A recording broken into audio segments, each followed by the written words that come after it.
Bine ne-am regăsit, dragi prieteni. Știți care este lucrul cel mai grav?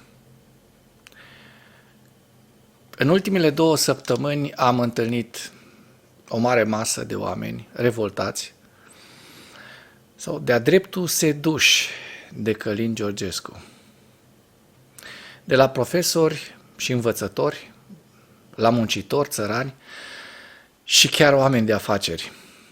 De maneliști nu mai vorbesc, că e plin internetul cu ei.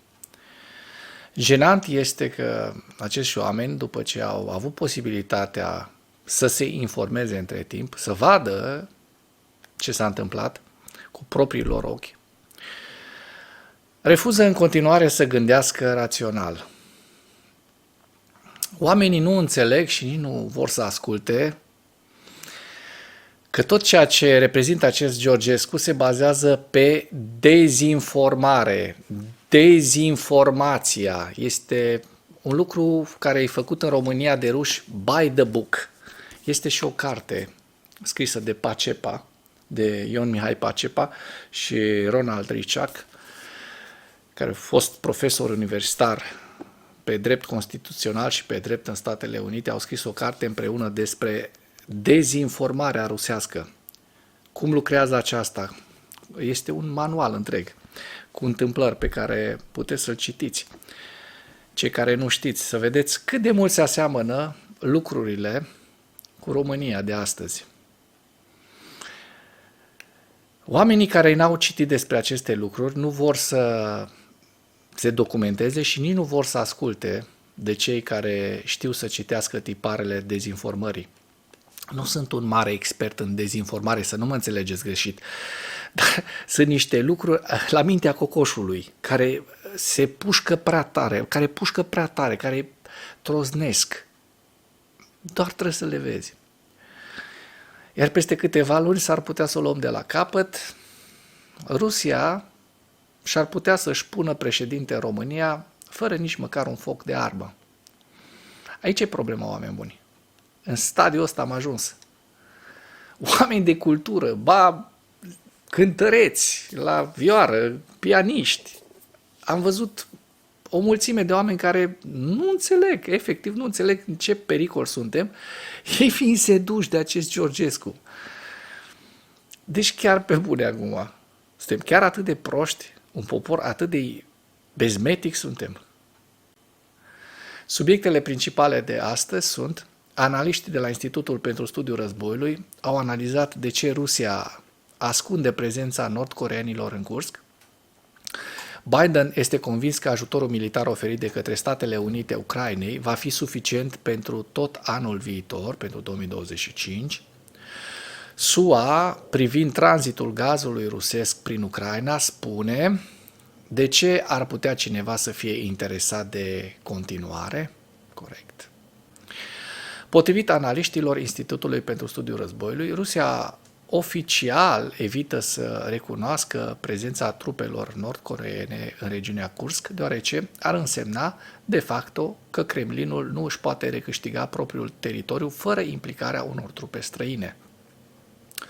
Un raport amintește că purtătorul de cuvânt al Consiliului Național de Securitate al SUA, prin John Kirby, a confirmat pe 16 decembrie că trupele nord-coreene sunt angajate în operațiuni de luptă și suferă victime în regiunea Kursk, deoarece sursele oficiale rusești continuă să evite rapoartele sau confirmarea desfășurării militare a acțiunilor nord-coreene în Rusia. Kirby a spus că SUA a urmărit soldații nord-coreeni trecând de la a doua linie a câmpului de luptă din regiunea Kursk la prima linie în ultimele zile. Reprezentantul Pentagonului, general-majorul Patrick Ryder, a declarat pe 16 decembrie că militarii nord-coreeni au fost uciși și răniți în timpul luptei în regiunea Kursk. Totodată, președintele Zelensky a spus că armata rusă încearcă să ascundă pierderile din rândul personalului nord-corean și arde fețele soldaților nord-coreeni morți pentru a le ascunde prezența în Rusia. Oameni buni, le arde fețele pentru a nu putea fi identificați. Zelensky a adăugat ulterior că armata rusă le interzice militarilor nord-coreeni să-și arate fețele în timpul exercițiilor militare din Rusia și încearcă să îndepărteze orice urmă, orice dovadă video a soldaților nord-coreeni care operează pe teritoriul rus. În plus, surse militare ucrainene și de informații au remarcat anterior că invadatorii ruși au încercat să se deghizeze și să deghizeze soldații nord-coreeni în soldați din Buriația. Nebunie. Ziua 1029 a războiului din Ucraina.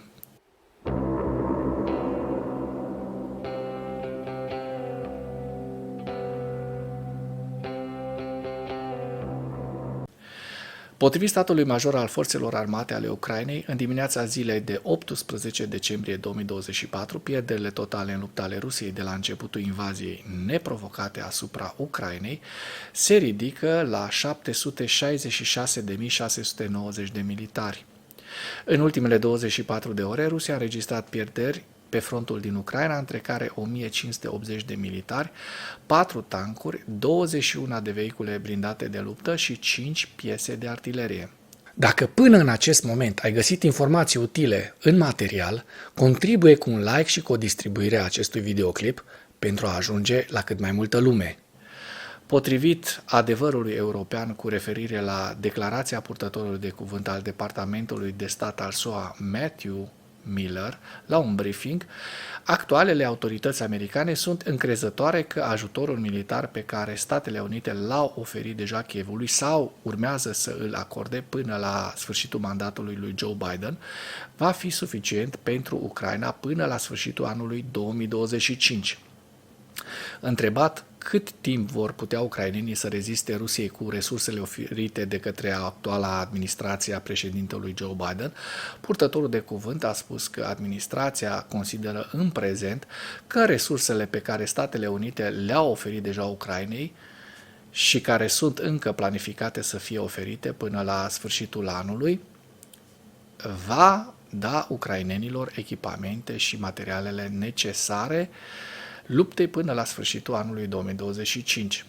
Potrivit Vocea Americii, SUA speră ca încheierea contractului de tranzit al gazelor rusești prin Ucraina va fi un pas puternic spre încheierea erei dependenței Europei de resursele energetice rusești, a declarat secretarul adjunct de stat Jeffrey Payette, comentând presiunea asupra Ucrainei pentru prelungirea contractului privind tranzitul gazelor rusești.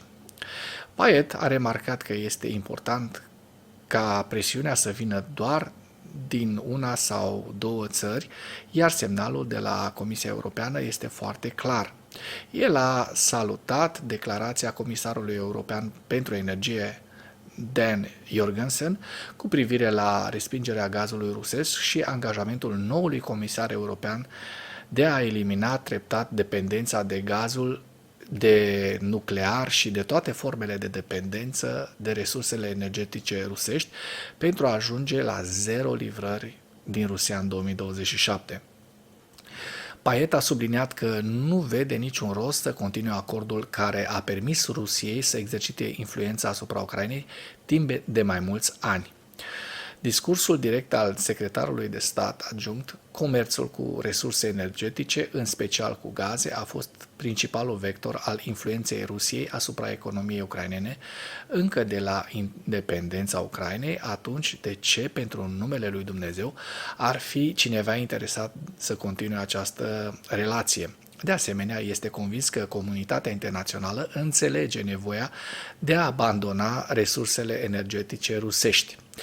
Acest lucru ar fi trebuit făcut de foarte mult timp, dragii mei, eu tot spun lucrul ăsta și nu doar eu, multă lume, pentru că rușii folosesc aceste resurse pentru războiul împotriva Europei, nu doar a Ucrainei.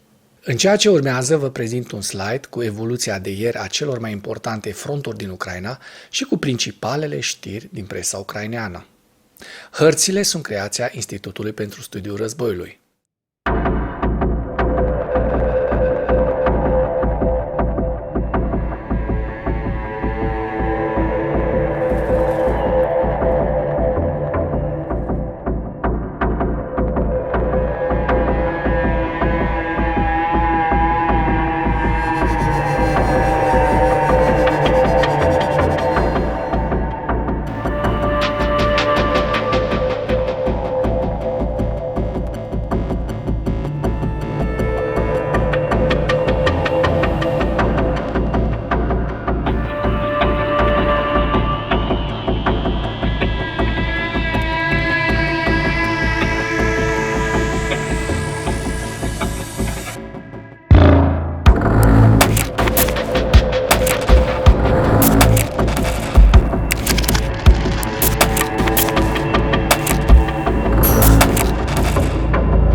Mulțumesc pentru vizionare. Dacă vrei să susții acest canal, abonează-te la Animatura. Apreciez mult asta.